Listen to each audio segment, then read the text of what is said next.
This is the Serial at Midnight podcast.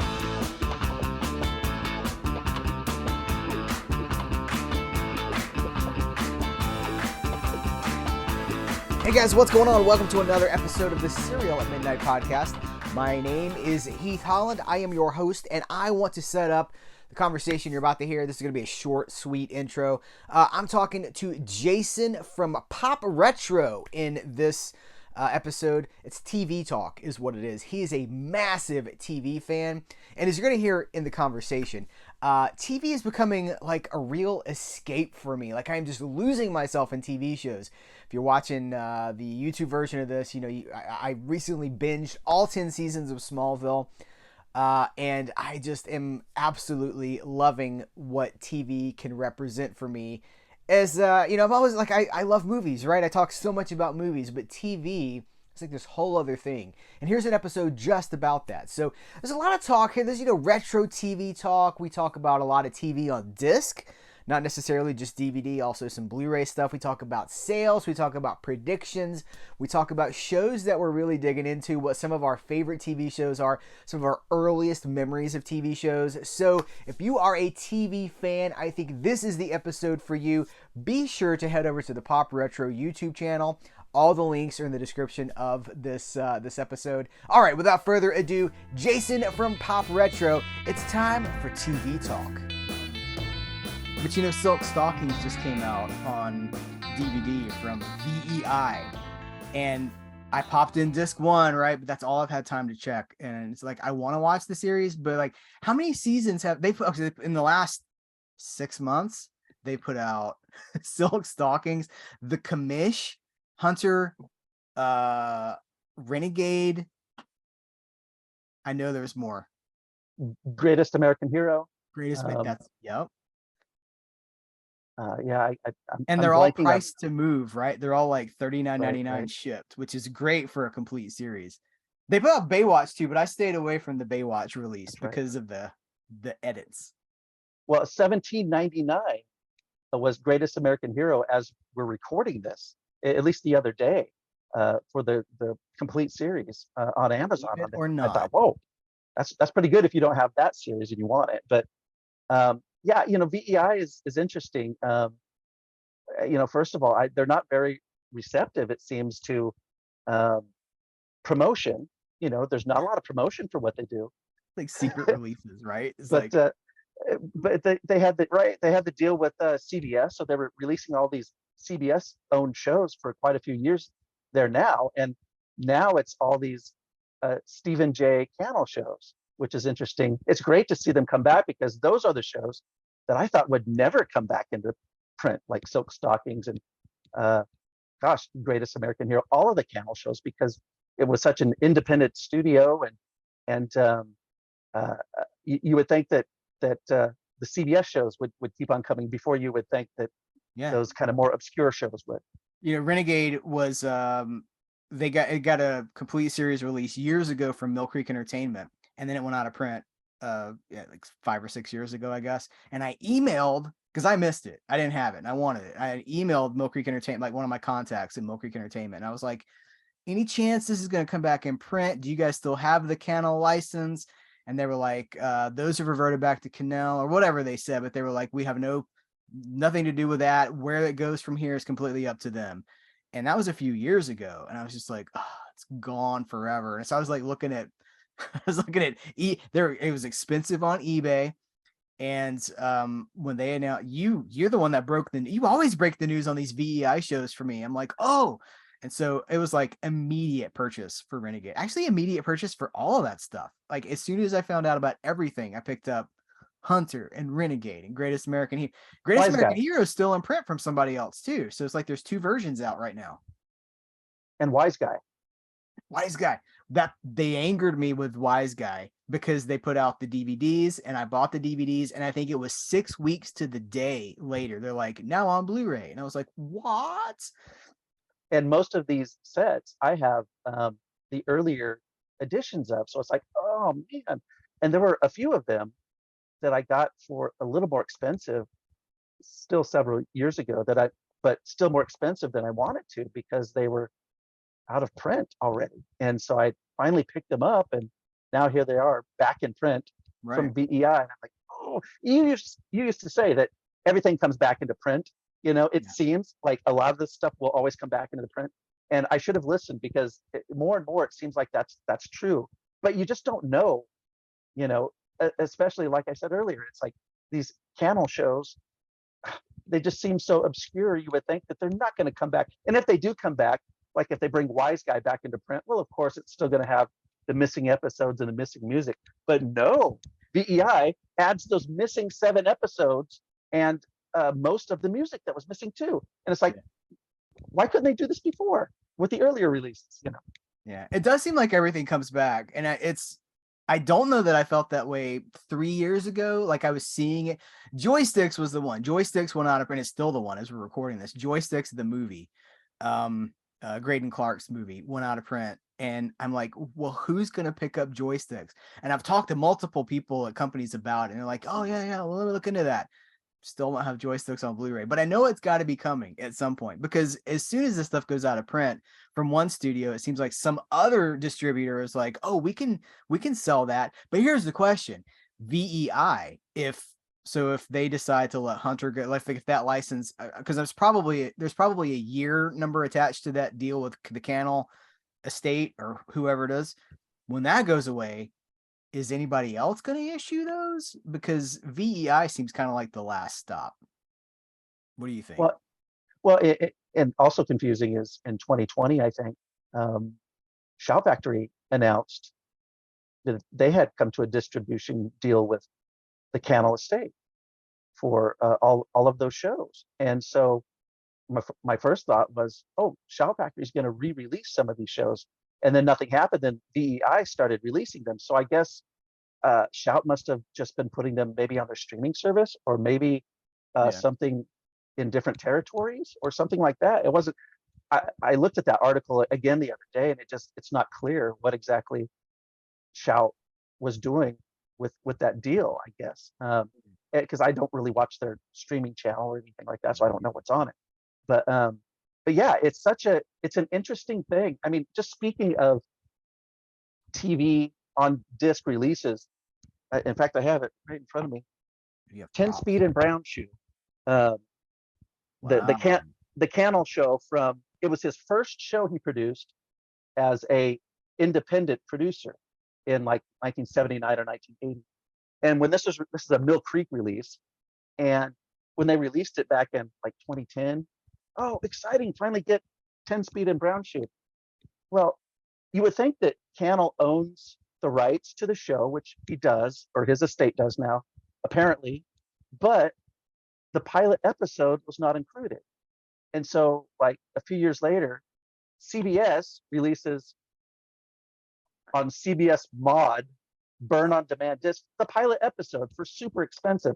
I was just talking to our mutual friend Eric from Facebook about this the other day, and I didn't have this, so I finally picked it up, the pilot episode. But it's like the stuff is so tangled up sometimes with music rights and syndicated cuts getting on discs or not, and whatever, and things like this. So it just makes you think, gosh.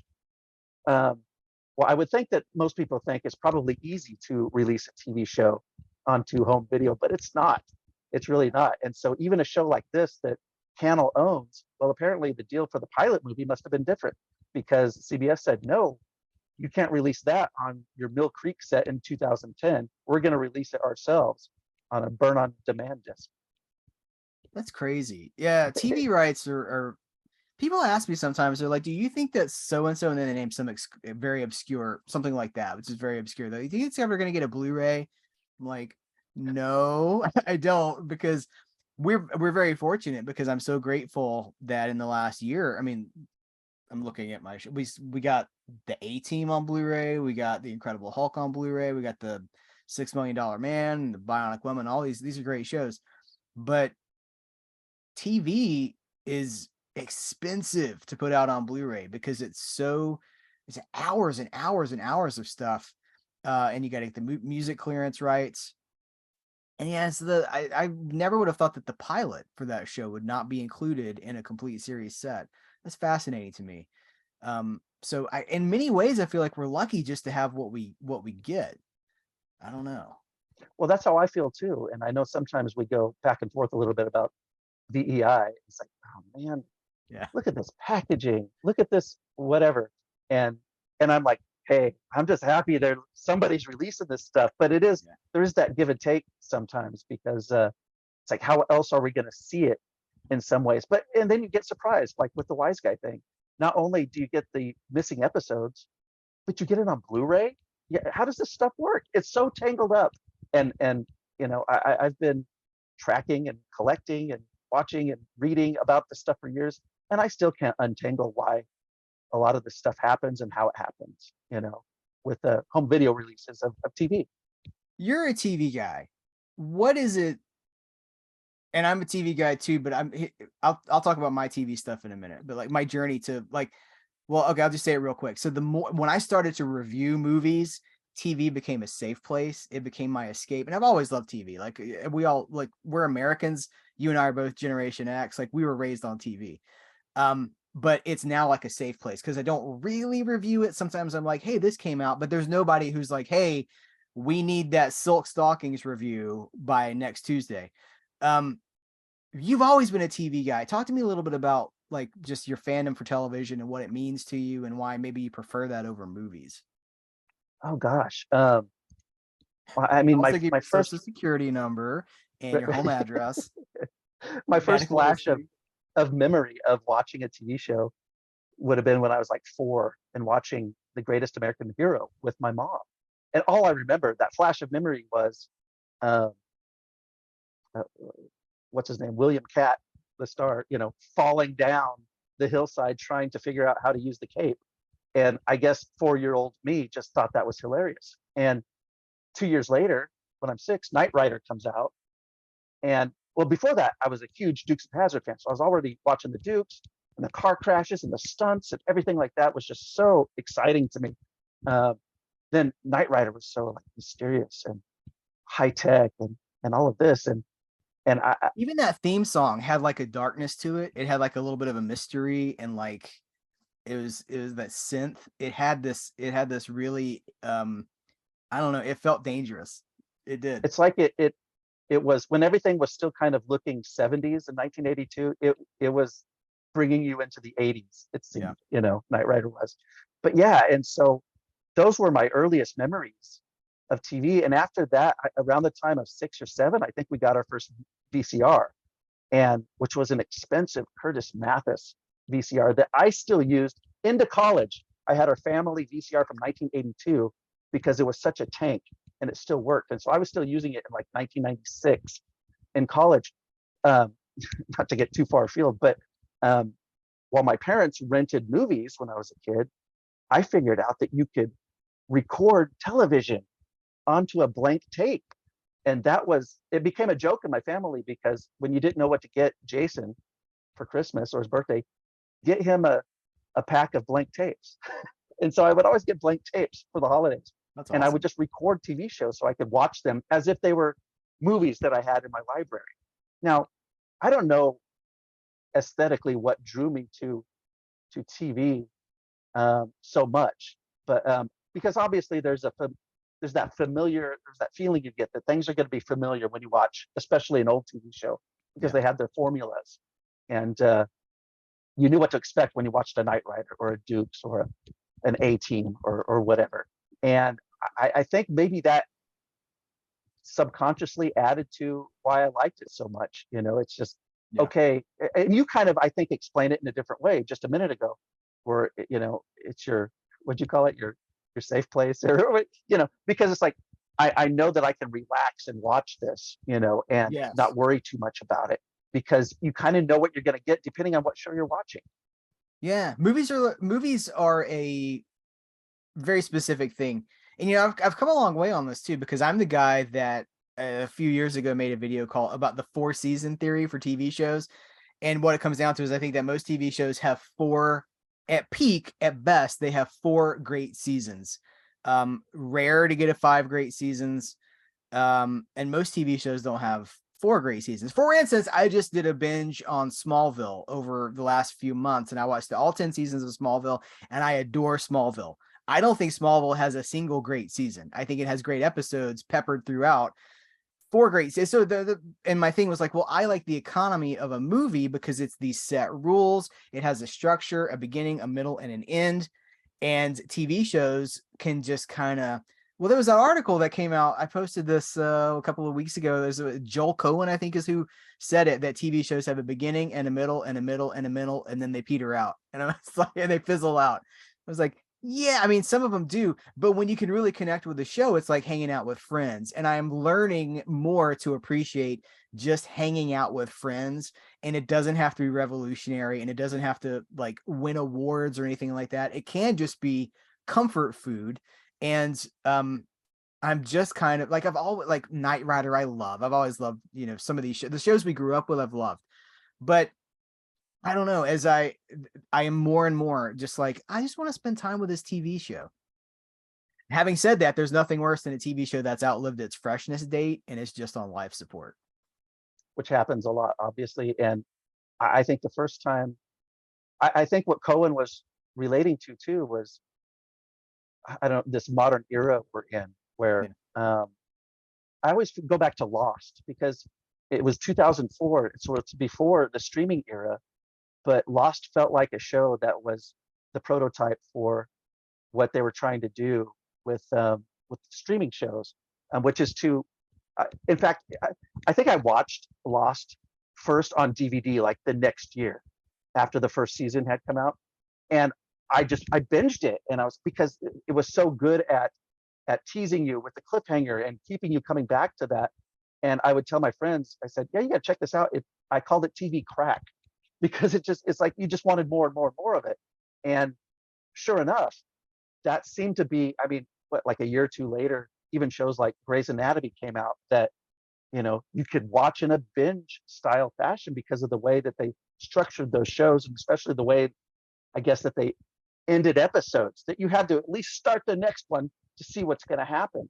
And so it was only inevitable that they would come out with streaming and say, oh, you know what, we're going to release all 10 episodes on the same day, so you can just watch it all at once. And I never liked that. I always liked the not watching too much at one time, but that's just me personally. I know a lot of people like to binge, but it's like a embarrassment of riches almost now, where there's a new streaming show somewhere every single day that you haven't seen, that you could watch and binge all day long and argue that it's better than the shows we grew up with that were just standalone episodes. But I found as I get older, there is something comforting about being able to just pop in an episode of a show and watch it and be done with it after 48 minutes and say, that was fun, without having to devote so much time to it. You talk about this a lot on your channel, about the length of modern movies. And in a lot of ways, it's the same type of thing. I think a lot of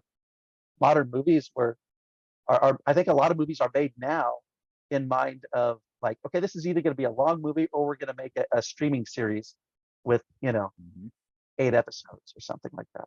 Yeah, they take movies now and they break them down into series with it's so interesting, right? Because I agree. I used to think that CBS shows were like the old people. I thought CBS, well, it is historically like geared towards older people, but I was like, oh, that's like the grandparent channel. And now all those CBS shows I enjoy because I enjoy the procedural aspect of it, like a Hawaii Five-0, new or old. You're like, well, you know what you're getting into. There's going to be a beautiful location. There's going to be a criminal, and it's going to be tied up by the end of the hour. And there's something very comforting about that because it just doesn't ask anything of you. It's just like, hey, just hang out for a little while. We'll have a good time. And that's becoming more valuable to me as I get older. I always felt too, during the '00s, that decade, those shows you just mentioned, CSI, what else came out around that time on CBS? It was like CSI, Criminal Minds, maybe, and the one about missing persons that I can't remember the name What of about right Law now. and Order? That's a And big one too. and Law and Order, but of course that premiered in 1990, so that's kind of, Did it? Wow. Okay. yeah, way back. But I'm taking your point about how CBS did kind of stick with the single episode, wrap it up, sort of Yeah. aesthetic to their shows, which proved to be super popular, obviously. And so that is interesting that you can still do it that way and have a huge broadcast audience. But I guess that was the deal back in the day when we had just the three networks, right? It kind of predates us a little bit because even when we were little, we had at least a few cable channels, I think. But when you think back to how writers and producers had to produce for TV in say the 1970s, um, you could be an independent TV producer, but you still had to uh, write and produce for such a huge, wide audience that you had to have that skill to bring that audience in. And I think then you had the network on your case. And if the fans didn't like it, then you had to reverse course and do something else. But ultimately, you write standalone episodes because the end game was what, to hopefully run long enough that your show could go into syndication, and so that anybody could just pick it up and watch it at any time. You didn't have to binge it. And so there were a few exceptions like the 80s primetime soaps, things like that had continuing storylines. But it is interesting that even today, a show like NCIS that I really haven't watched modern NCIS. So is it still largely standalone episodes? I don't know. But if it is, because it's on, that is CBS, right? Yeah, CBS. Then it makes sense that those are still highly popular, you know, Yeah. because I guess it's the formula that never ends. But it gets no buzz. People don't talk about it. They're talking about what's on HBO Max and Netflix and all that sort of thing. Do you think it's generational? Are you watching a lot of streaming shows? No, Yeah, I'm not either. We have a few. I watch modern shows for whatever reason. When I started my career in 2000, I worked a lot of night shifts for about a decade. So I gave up cable. I never had satellite, but I gave up cable right around then. So I just watched, and that was right around the time, like in 2003 or four, classic TV on DVD started coming out. And so I was like reliving all the stuff we grew up with from the 50s, 60s, 70s, and 80s. But I guess I never went back to, so I never had that drive to have to watch what's streaming. So I take recommendations from folks like you, people, friends and family that say, hey, this is good, you should check it out. And then I'll check something out. I've seen like Stranger Things and Game of Thrones and things like that were huge and that were popular, that I thought, okay, I'll check those out because those seem to be the ones that are good that maybe I should know about. But a lot of people will just, I'll see a friend this week that'll tell me, hey, this is great, you should check it out. And then next week they'll tell me something else is the best thing ever, because there's so much new stuff, you can't keep up with it. Yeah. Well, and there's no with episodic television, on television, you have to succeed. You have to connect with the audience. But to get, with streaming, they're greenlighting entire seasons, usually 8 or 10 or 12 episodes, all at one time. And so if it doesn't work, there's no modification because it's already done most of the time. And I feel like I have wasted so much time on trying to check out streaming shows because I was interested in them, only to be disappointed that they didn't seem to go anywhere. That's another thing, is like some of these shows just don't go anywhere. It's on this okay, so one that I'll name is there's a show that was on Apple TV, or it's on Apple TV, called Physical, with Rose Byrne, who I like a lot. And it takes place in the 80s. She gets sucked up into aerobics, and I was like, this is really cool. Well, I think that Physical probably started as a movie script, and somebody was like, let's make this an 8-episode series. And it covers, like, I don't know, 2 weeks or something like that. Like, nothing happens. Where it leaves at the end of the season, like, we have no resolution. Nobody is really in a different place than where they started. And I was like, I wish that I had not watched this. So streaming changes it adds to the noise, and I think it can add to the clutter. I don't know how you navigate all this stuff. I guess you just listen to people that you trust, and you say, hey, is this worth watching? And but then again, there's so many, like, sometimes on Friday, there'll be 3 new shows that are debuting on the different networks because they're all competing with each other. I do not know how anybody has time to watch this stuff, which is a different problem, but maybe it's a good problem. I don't know. What do you think? Well, when I was growing up, and I think in the late 80s, early 90s, getting into high school, when I really started, I guess, kind of studying this, I started buying books about TV history, Yeah, which there weren't many of back then. right. A lot of film and movie studies books, not a lot on TV, but um, back then my goal was to watch, at least sample every show that came out. And it was easier back then because there were just there were 4 networks with Fox adding that in, but also I had the VCR, and I could do the tape, watch one and tape the other. So I tried to do a lot of that, and it was hard, and I didn't see everything. And but yeah, I you're exactly right. Even back then, it was hard to sample everything and see everything. Even back in even if you had a VCR with just 3 networks, it's still a lot of time. That's 3 hours a night, um, 4 hours on Sundays. That you're trying to be schooled on what TV is broadcasting. And then once you add in syndicated shows and the cable that came after it, and now streaming, it's like, yeah, you just kind of have to pick and choose what you want to watch. You just can't know everything.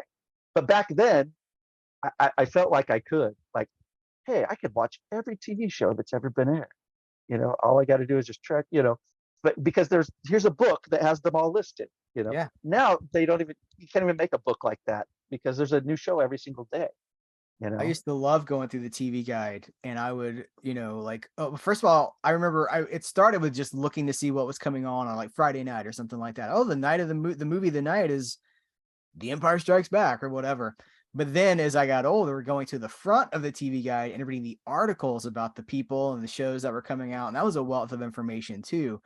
Um, and you couldn't do that now. And there's just too much stuff. No magazine, no publication can really keep track of everything that's going on. It's such a splintered, fractured market, and that's like everything now. I see that in everything. I see the movies, I see it with comics, I see it with music. It's like it's all just like, hey man, whatever you like, you find it and you do it. But I do miss like pop culture, popular culture, shared popular culture, water cooler talk. I miss that when we were all kind of on the same page. And when you saw something on a Sunday night, man, I remember what a big deal the premiere of The Fresh Prince of Bel-Air was. And we were all talking about it the next day at school. It was huge. We were like, we're doing the handshake and everything. We loved it. And I don't know that happens. And maybe it happens with The Mandalorian or something. Yeah, I mean, what would it happen with today when there's so much? I mean, my nephews are, gosh, they're 22 and 18 now, but they've grown up in this era of smartphones and YouTube cat videos. And so I remember when they were younger, it's like, hey, do you guys want to maybe watch a movie? And it's not like they don't ever watch movies, but anytime I have them over to watch a movie, they're looking at their phone as they watch a movie. Yep. Because there's something that's only going to be 10 seconds long that they can check out real quick without devoting too much attention to it. And the old person in me used to think that there's something wrong with that. But now I just think that's the world that we're in now, that it's entertainment can come in chunks that small. And it sucks to me, but I guess, do you ever think that, like when we were kids, when we were younger, say teens, like I noticed there was a lack of study for television. And I always wondered, how come I can't go to college and study television? It just wasn't a thing. Yeah. And I think the reason why was because the generations before us kind of laughed at it because it was still so new. It had only been around for 40 years or whatever. Mm-hmm. So I just wonder if that's my attitude now towards things like the internet and social media. Whereas maybe the kids today, teenagers today, are like, I am just fascinated by the history of Yahoo and Yeah. GeoCities, and the internet and social media and all this stuff. Whereas we just kind of look and go like, that's not history. That's not old stuff. well, it's been around for just about 30 years, and it is kind of what they grow up on. And so I don't know. I don't even know what train I'm on here with this thought, I but think it you're just onto something. I think but it that, yeah, well, it's interesting to me. I think it's generational, and I think that our generation has an appreciate, especially you and me being products of the time that we grew up in. Coming of age in the 80s with shows like Knight Rider, and I was a huge Dukes of Hazzard fan. Uh, those shows were our, I mean, they were our they fired our imaginations. They were huge, and I think that, not that our, like, I'm like, my parents watched some of that stuff too, but it didn't. There was no conversation about, like, well, that was a really good episode or whatever. It was just kind of taken for granted. And I think that as we get older, we can, here's, let me stop and move over here, because I was watching one of the antenna channels shows Dick Cavett reruns on at night, and he was talking, I don't remember who he was talking to, but he had some comedy writers on. This was like 1974 maybe, and they were talking about how comedy just isn't funny anymore. Comedy used to be funny with the Marx Brothers and with the 30s and the 40s and the screwball comedies and stuff like that. Comedy's kind of dead. They've done it all. Well, that's what they were talking about in the 70s. It's a generational thing. We tend to love the stuff that we know and that we can look in the rearview mirror at. And the new stuff is not for, I just don't think it's for us. I don't think that it's natural for us to be able to take in everything and appreciate everything. I've got a 16-year-old daughter she likes Friends. She likes Seinfeld. We watch Seinfeld with her. But by and large, okay, growing up in the house that she's grown up in with us, she does have an appreciation for, like if I told the Hazel joke, she would get it. If I was like, bring the so-and-so, Mr. B, she'd be like, she'd get it. But she's not going to go watch Hazel on her own. But she's interested in, whatever's on Disney Plus this week or something like that. And that's probably for the best. That's probably just like one of those things. Like, it belongs to them now. This platform belongs to them. And there's kind of comfort in me for that. Like, I can let it go. I can be like, it's not for me. I'm going to go watch Hardcastle and McCormick or something like that. There you go. Well, yeah. Gosh, I don't know. I had my nephew over several months ago, and he stayed over a couple nights, and he asked about it was the Police Squad, but he didn't know it was Police Squad because he had found on YouTube growing up all the I guess somewhere on YouTube they posted all the credits, what the credit scenes where they freeze and everything's going on, like in the background, the shooting and Yes. explosions and everything. And he just thought that was hilarious and funny. And I said, well, I've got that. I've got that on DVD. We can watch all 6 episodes. That's really? So that was a TV show. So we watched all 6 episodes, and then the 3 movies, the Naked Gun movies. Nice. And he thought it was great. But that's interesting to me how he got to that point, how he found it, Yeah. because it was probably suggested to him, or he was probably on some silly YouTube rabbit hole. And that's how he wound up on something that we would say is classic for us, the Police Squad TV show. Yeah. But yeah, it just goes back to how parents today are probably scared of all the screens that children have, whereas our parents were frightened by Nintendo and cable TV that we were parked in front of, because that's what they didn't grow up with, or in front of. Yeah, it's true. So, yeah, Nintendo was. I remember conversations about Nintendo is destroying the youth. They just stare into the screen like zombies. Atari too. Atari didn't get as much heat as Nintendo got. I don't know why Nintendo got the brunt of that, but it did. Yeah, that was. And well, Nintendo was so much merchandise. Like, there was the Super Mario Brothers Super Show, and there was the Zelda thing. Maybe that was it. They're like, it's too much merchandising. They're brainwashing our kids, which right. Fair. They probably we are brainwashed. That is true. Yeah. And it is funny because every generation thinks that our brainwashing is the best, I guess. But but yeah, it is funny because when I think back, what did our parents say? They would say stuff like, yeah, we used to go up on the rock pile with a stick and a rock and bat it back and forth. And I'm like, wow, that sounds awful. I'm glad I got my Nintendo so Yeah. I can play some video games here. But we But would yeah, also go outside and play, A-Team, or I specifically, man, on my bike, I would do the turbo that boost. is true. I don't see anybody outside, kids playing like catch with a football or a baseball or just running around outdoors. I mean, I want to say for like the last 15 years, um, whether it be in my neighborhood or anywhere I go, or even like my younger siblings, um, and their kids growing up, they just don't play outside anymore. It's all like on screens and stuff. And again, the generational thing where I just think that, man, that just sounds like there's something wrong there, but I don't know. I'm not a child psychologist, We have but in our neighborhood, we do have some young kids, and they do play outside. So thank goodness they have well, like that's good. water. I go for walks every day. I go for these like 3-mile walks every day, and I see these kids doing like water gun fights. And they're playing football, they're playing baseball on the street, like stick ball on the street, like it's the Bronx or something, like circa 1955.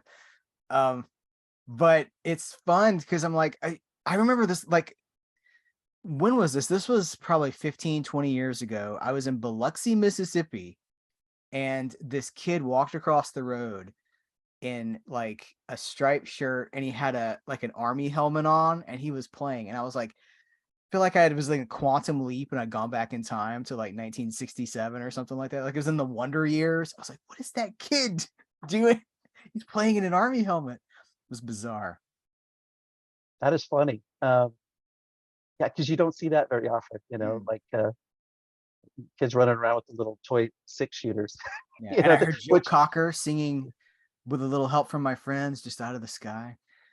well, what were your first memories of TV, or what do you remember like first maybe drawing you to a love of that screen, the TV screen? Some of my earliest TV memories are the Incredible Hulk with the Bill Bixby, Lou Ferrigno version. I'll reference my Kenneth Johnson interview because that's a good place to reference it. Maybe I'll pop it up right here. I remember Greatest American Hero. I was a big Knight Rider fan. That hit me hard. I remember going to, this is funny, they were doing a giveaway in the local department store in the mall, which was a Gaffer's. I don't even know if Gaffer's was a chain or if that was just one in our neighborhood, in our town. And you could go get an autographed photo of Kit at the department store. Now, how Kit autographed this, I don't know, but it was like a glossy 8x10 autographed by Kit, and I had to have that. So those are the ones I remember. The A-Team was a big one for me. I had all the action figures. I had the large scale and the small scale action figures. Not live action, but I was like Spider-Man and His Amazing Friends was big for me. And there was an Incredible Hulk animated series too that I also liked. I was big on the Hulk, apparently. Those are Were the you ones that come to mind. did you were you able to latch on at all to like the early syndicated stuff like He-Man and GI Joe and Transformers? No, Transformers I was allowed to watch. I was not allowed to, well, I was not allowed to watch He-Man. And I was not allowed to watch GI Joe, but I did it anyway. Because I had a TV. There was wherever the TV was in the house. Sometimes I could change it if I heard someone coming. So Right. I remember a conversation. My mom was like, "I saw one of the characters coming out of the water, and you could see everything." I was like, "What?" And she's talking about the Baroness, and no. So that was a no-no as well. And He-Man, there's only one master of the universe, Jason. And it's not He-Man. So no, that is not acceptable. It's So a not lot of that Skeletor stuff, either. no. Yeah, the Thundercats, no. He-Man, no. Of course, I love that stuff now. Ninja Turtles was a big no. Ninja Turtles was like a straight ticket to hell, one-way ticket to hell. Wow. Care Bears was a no. In fact, this one kid brought a Care Bears 45 record to give away at school. I guess his mom worked at one of the I think she worked at TG and Y. If anyway, she had gotten like a stack of them, and he brought them to school, and I was not allowed to keep mine. We had to throw it away. Care Bears. So I don't have a lot of early 80s cartoon memories like that. I'm trying to think of early 80s cartoons that I did watch, that I was allowed to watch. Think of like some really safe, bland. The Get Along Gang. Do you remember the Get Along Gang? I do. Yeah, my sister and I were just talking about that the other day, actually. Yeah, I had Um, that. I actually had there was like a playset for that I had oh too. wow. Well, there Um, was, I guess, the more Saturday morning stuff. Maybe yeah, I guess Scooby Doo wouldn't be no, couldn't do Scooby. kosher either. That's No, um, Supernatural. I'm trying, you know, well, you would think the Care Bears would be okay, but I know, right? uh, We're on a uh, whole other video now. This is a whole yeah, side yeah. I mean, topic. we're freelancing, folks. We're Yeah, freelancing, but yeah, yeah. Well, I mean, uh, it's I don't know. It's incredible what you remember and what you don't remember, and how much. Like every once in a while, something will get a release, like on DVD, just because we follow that stuff. And I'm hmm like, oh my gosh, why didn't I think of that until now? Because I have a vague memory of it. I yeah. just saw somewhere online. I bought a bootleg of the complete series of the Inhumanoids. Do you remember that? It was The like names. I'm gonna look it up 1986. while you talk about it. It is another Hasbro tie-in from like Marvel Sunbow production. Uh, but they released like a couple episodes on DVD and that was it. And so I never bought it because they didn't release the whole thing. And I just came across this Hmm. bootleg for cheap, and I thought, oh, I'm going to check that out because I have this vague memory of the toy and the commercials and maybe the cartoon when it aired. Um, but it just goes to show that even back then, there was a lot. There was a lot coming through Hmm. every year on Saturday morning. There was something new that was going to be gone the next year. We had Yeah. pole position for 1 year and it was gone. We had turbo teen for 1 year and it was gone. And uh, so even trying to keep up with that would have been difficult. But man, when I watch it today, that stuff, it's like, oh, I can see why a modern audience would find stuff from our era cheesy or funny, but Yeah. it sure is charming and fun for me to relive it now, especially now that I just feel like the world is so serious. Everybody takes themselves so seriously today in a lot of ways. Not everybody, but it seems like so much of the world does, that it Yeah. is fun to look back and go, wow, we really seemed like fun people back in 1985. you Yeah, know, we knew how to not take ourselves too seriously and to just have a good time.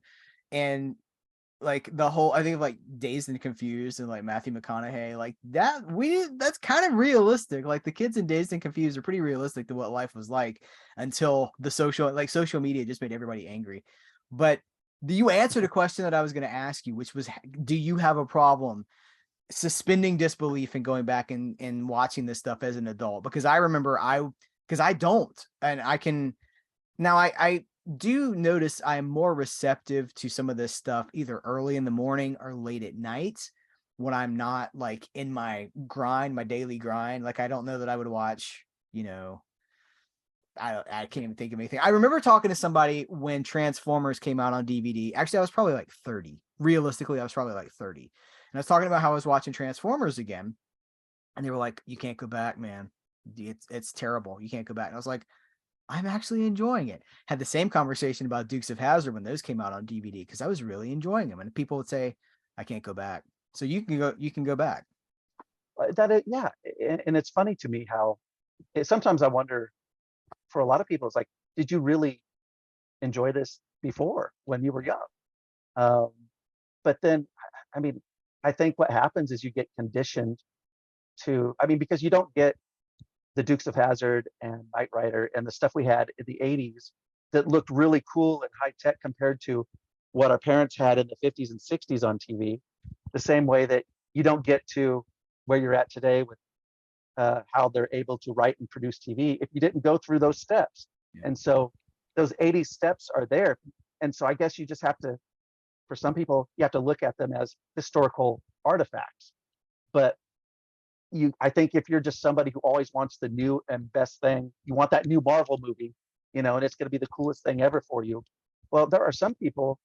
I had a buddy who was an acquaintance, and he mentioned, I saw it on Facebook. He said, "Wow, I just watched the first Fast and Furious film, which came out in like 2001, I think." He said, "For the first time since I saw it." And oh my God, that was just awful, man. It's so cheesy. And so just going back to a movie from 2001 Wow. that was popular, and he still loves that series, Yeah. or I should say, loves when a new movie comes out. Yeah. That even going back to 2001 was like too much of a leap for this person, and it just kind of blew my mind. I was like, Yeah. at first I thought maybe I should rewatch it, but then I thought, well, no, because I can enjoy the Dukes of Hazzard, and I be just watched completely the first fine with Fast it. and the Furious movie in the summer, so 6 months ago, and I thought it held up really well. Well, there you go. And so, yeah, I think it's just a matter of, if you've gotten used to binging so many shows that were made this year, all year long, and then all of a sudden, hey, let's watch The Fall Guy. Check out a few episodes. You know, they're Yeah. going to watch about 5 minutes of it and go, oh, this is stupid. Why? Yeah. How did this ever get on the air? And that's Yeah. just, again, I guess I imagine people maybe in 1981 were saying that about a rerun of a show from the 50s, maybe, oh, this Dragnet, what is this, man? Or whatever. Just the And so, facts. Ugh. yeah, so I am able to suspend it, but I also like to think that I, I'm not sure I'm suspending any disbelief or any, I Enjoying think it. I'm just enjoying it because I Yeah. enjoy it, and so I think you have to just get to where it's not a guilty pleasure. It's actually a pleasure. Yeah. I actually just enjoy this stuff. It I doesn't do mean you not. have to. It doesn't mean you have to. But it's there and it's out there. And if you're at all into history, talk about historical documents. Don't you have fun like watching for the what's in the background sometimes too? It's like, wow, look at the price of gas that Yeah. Michael Knight just drove by. For real. 48 cents a gallon or whatever. Yeah, these And show so so many of these shows like drive up Pacific Coast Highway, and you're like, look at that yeah, hotel, like the restaurants and stuff like that, like Rockford Files. Like he's got his little trailer, and you're like, look at the thing. Yeah, I don't believe in guilty pleasures. You either like something or you don't. If you feel guilty about it, something's wrong. But I don't know if viewers can tell us. Do we reflect the majority opinion, or are we kind of a minority? I know sometimes I feel like I'm in the niche, but there is no shame in just enjoying something. And listen, some of this stuff holds up like incredibly well for me. My wife Bree watches Mary Tyler Moore and the Dick Van Dyke Show on a constant repeat, like no breaks in between, just like awesome. every night. Dick Van Dyke, Mary Tyler Moore, and those shows are incredibly. I say this a lot in my videos, especially these days. Like we as a society have not changed in the last 50 years, and the civil rights battles and the cancel culture battles and like the role of women in society. These are not new conversations, and it seems like we're like you watch an episode of Mary Tyler Moore, it's ripped from today's headlines. And I go back and I watch Leave It to Beaver sometimes, and I'm like, this is really funny. Like it's funny in a subversive kind of way too, because like Eddie Haskell is such a douche, and he's always like playing the angles and stuff. Right. And they throw things in for adults. Like I remember one time, like Hugh Beaumont, Ward is talking to one of the moms. He's like, "Oh no, I never noticed that Lumpy looked like Burt Lancaster. I'll send him home." It was like, who's that joke for? Like that's for the movie fans that know who Burt Lancaster is. So I don't know. Right. Some of this stuff's just really well written, but it doesn't compete with Stranger Things or a TV show with $100 million per episode budget or whatever it is. But I don't know. I just love this. Like it's TV is so rewarding, and there's so much of it. And when you find something that you connect with, you can just vibe with it for however long the spell lasts. And it's a good question to ask about guilty pleasures. It's like, do other people out there also have like a secret guilty pleasure, in air quotes, from the past that they watch, but they just never talk about? It's like, we're just kind of more vocal about it because we love this stuff. But it does make you wonder, maybe there are more people out there that just won't speak up about their love of Saved by the Bell, Yeah, or and it's whatever. something you've talked about. Something we've talked about here, including before we hit record, was that this community that we have allows us to be really open and honest with this stuff. But if you're Frank at the bank, Frank at the bank, hey, look what I did. I love it.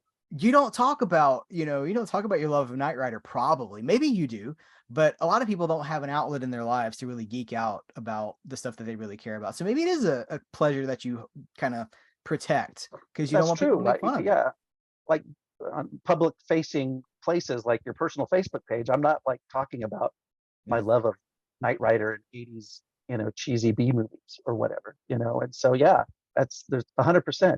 Um, it, I, you would think that with the internet and social media, it could be a more open forum for that. But I guess we still have you know, those thoughts in our heads. We don't want to get made fun of, and or just B, it's like you think in your head, nobody cares about this stuff but me, so I'm not going to post about this stuff.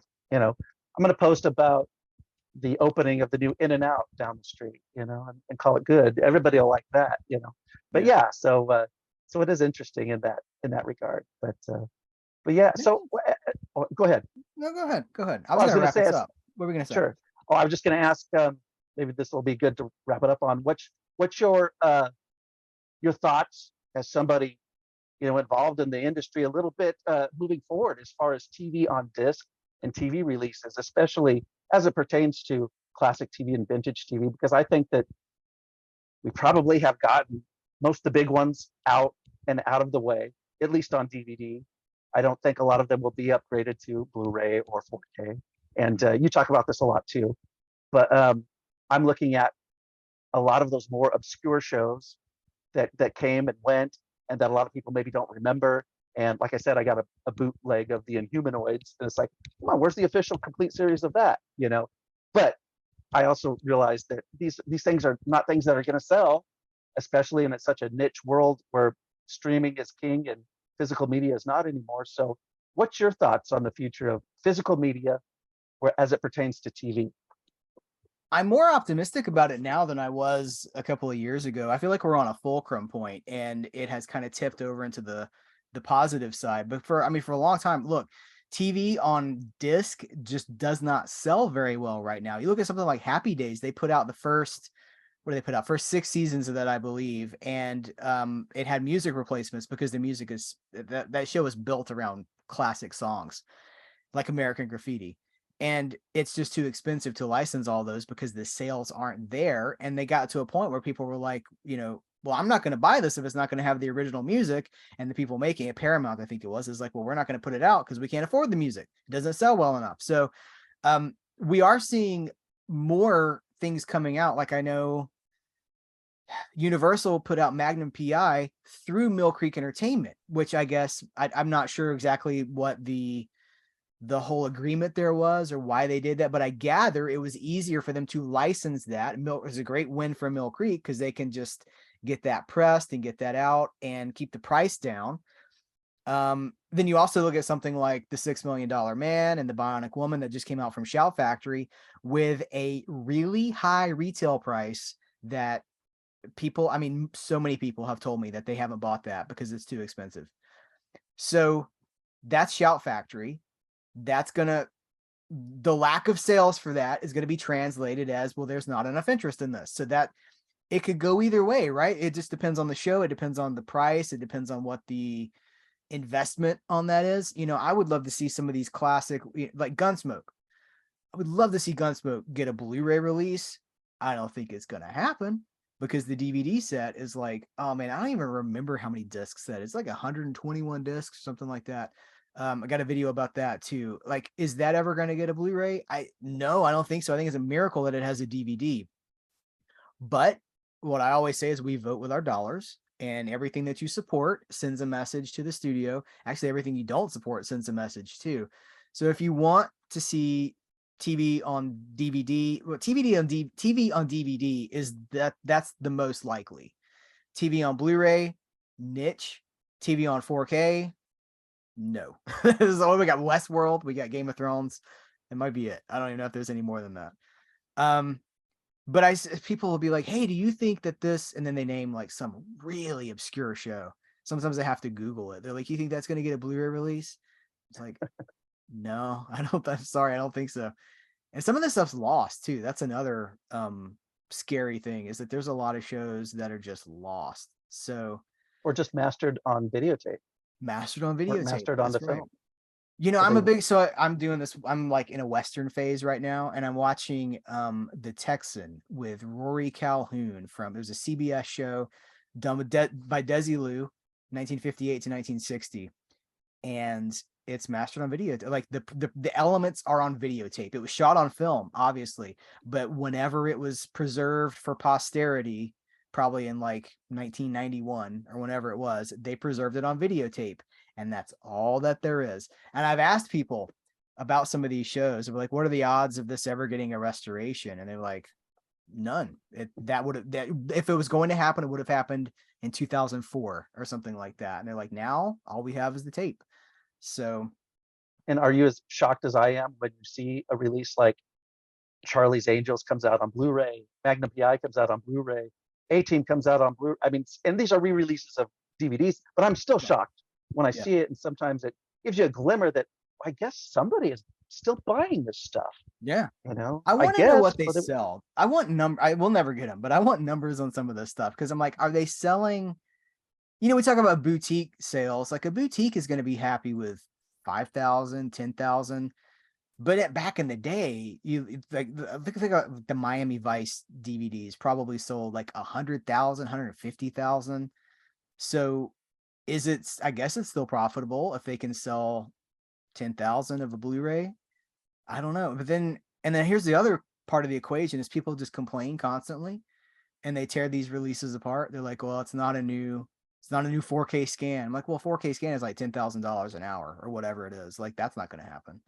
People that are potential buyers too, because they're obviously interested in it, but find some little nitpicky thing to not pick it up. Yeah. Ridiculously. Yeah. So I don't know. I do think it tends more positive right now, because I see Magnum PI and the A-Team and the Incredible Hulk and Kino with Kolchak. Yeah. And the Outer Limits. And I didn't see any of that coming. No, Buck Rogers. That was another Buck Rogers. Yeah, there's another one. So yeah, I mean, I think we have reason to be excited. We have reason to be optimistic, but the other side of that is you got to support it if you want to see more of it, because it has to sell. So yeah. All right. Very good. What do you think? How do you feel about the future of I just very similar to you. I think again, I'm very surprised when I see even a re-release come out. Well, like these re-releases of the Cannell shows from VEI.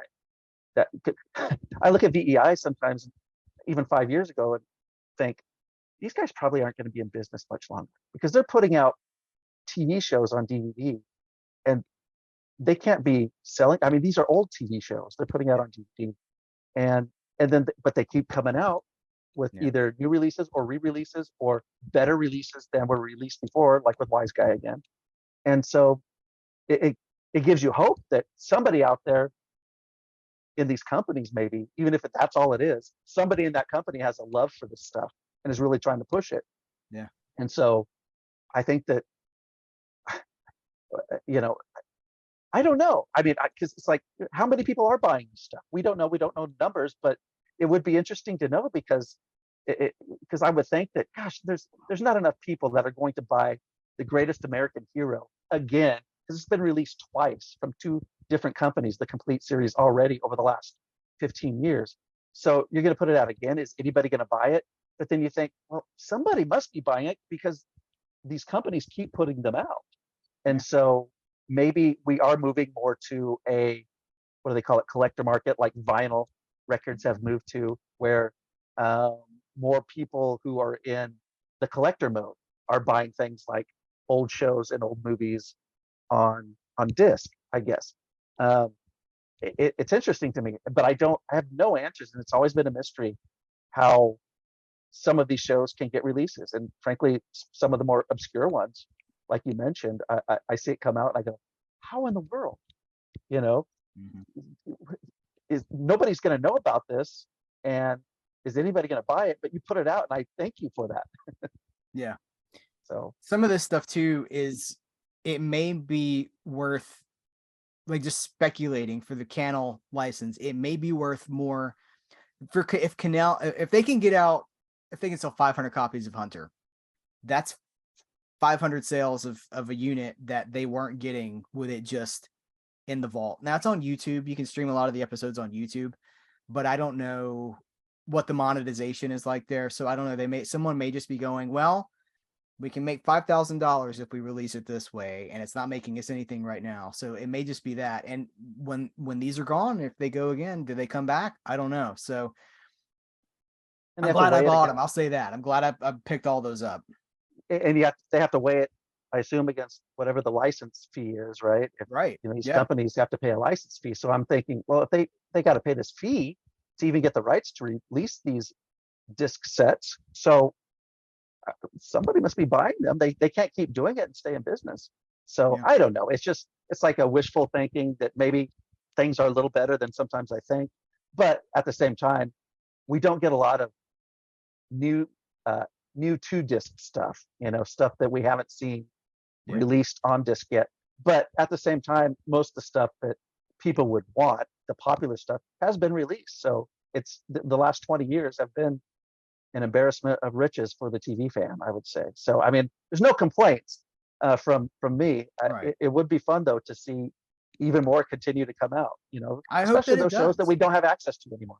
Yeah, I really hope that it does. It would be great to see some new to disc releases in the next, 5 years. I'll be there for it, and I know you will too. Tell people where they can find you. Tell people about Pop Retro. Pop Retro at youtube.com/popretro1 and Pop Retro 1 on Twitter and Instagram, and facebook.com/popretro1. And that's where you can find me if you want to find me on social media or the YouTubes.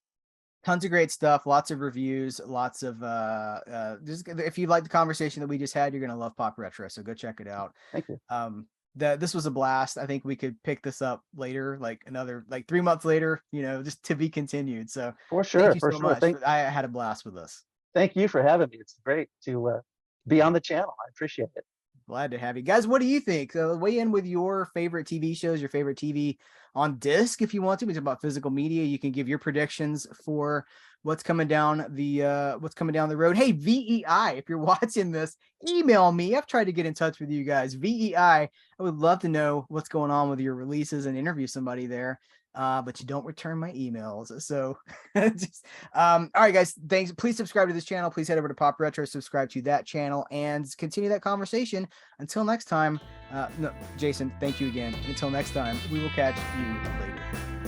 All right, guys, that was a really great conversation with Jason from Pop Retro. I have so much admiration for that guy. I feel like he really sees the big picture, and I have admiration for him. All that goes to say is I think really highly of Jason. So let me talk to you guys about something. I want to use these post-video. Well, I want to use this particular opportunity right here to talk about some possibilities here and get your feedback on them. I want to do more with the podcast. When I first started the podcast, it was intended to be an alternative method of consumption. Is that the right word? A new way to check it out. That's right. So I had all these interviews, right? And an interview is going to go 45 minutes, an hour. And I know that not everybody wants to be glued to their TV for an hour, or their phone or whatever. And that a podcast offers you the ability, maybe I'm making a jogging motion. If you're just listening to this, maybe you're jogging and you want to listen to it in a podcast. Here's what happened. I'm not going to say who said this, but I interviewed somebody. And when we were done with the interview, he goes, "So what is this? This is a podcast? This is a YouTube video?" I was like, "It's for YouTube." This is before the podcast. I was like, "It's for YouTube." And he goes, "Oh, well, I wouldn't watch this." I was like, "What?" He goes like, "No, it's good, great conversation, but it's just long. I only sit there when I watch a YouTube video, like 10 minutes, maybe 15. I listen to a podcast for as long as it goes because I'm out doing things. I can listen while I'm driving or I'm at the grocery store or whatever." So I was like, huh. And I've been thinking about it. I started in podcasting. I've said this multiple times now. I started in podcasting in 2007. And so that's kind of a home base for me. I feel very comfortable talking to you guys. And so I have always wanted to get back to podcasting, but that seemed like a good way for me to take, my interviews, which I was already doing, and to serve the audio version for that, to basically split it into two different audiences, right? Or two different methods of checking it out. So you get the audio version and the video version. But here's the thing, like pretty much every episode of the podcast so far has been just, it's an audio version and a video version. You can choose which one you want to watch. I'm thinking that it would be a lot of fun to get back to just some audio only content that's not an interview. So maybe, you know, I'm always reading comics. I'm always watching movies. Hey, this is a TV episode. I could talk about some TV that I just watched.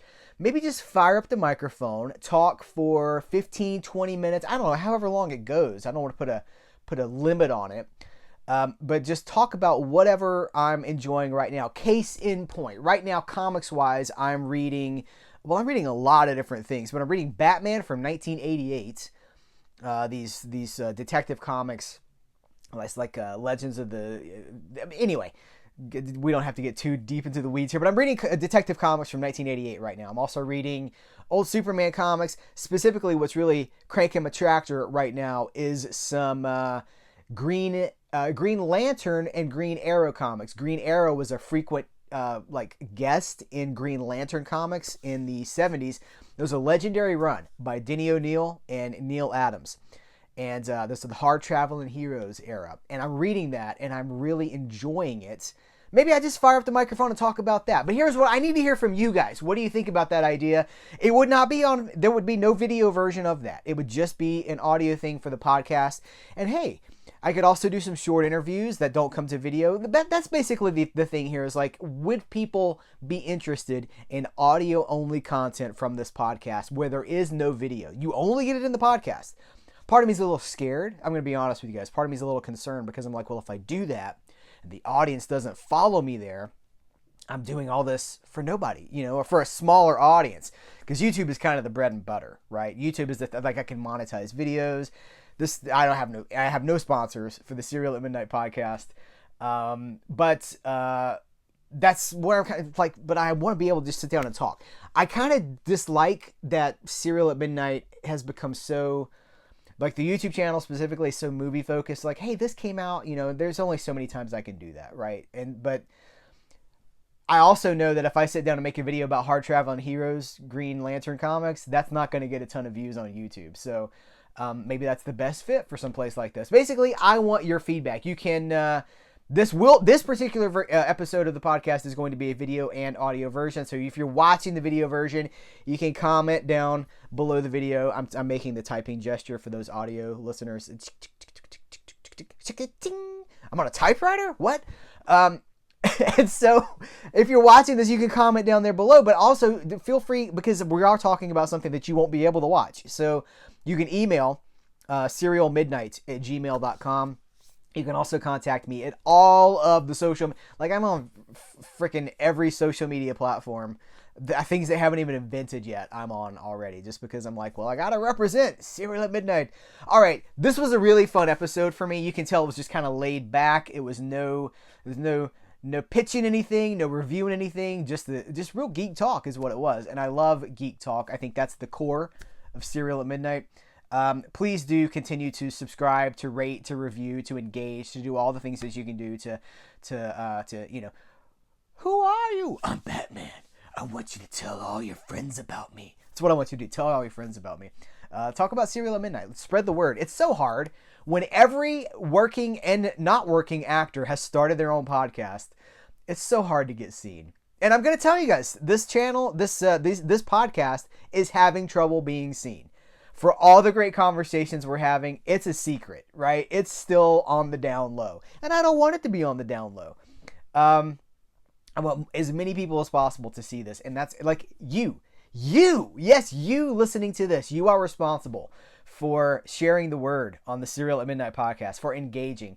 I'm not talking to everybody but you. I'm talking to you. You guys remember at MGM Hollywood Studios at Disney, they have the Muppets thing, and he's like, all these people think I'm talking to them, but I'm talking to you. And it's like a 3D gimmick, and he points at you. I'm calling you out. Pointed directly at you when I said that. I'm talking to you. Please rate, review, subscribe, do all those things.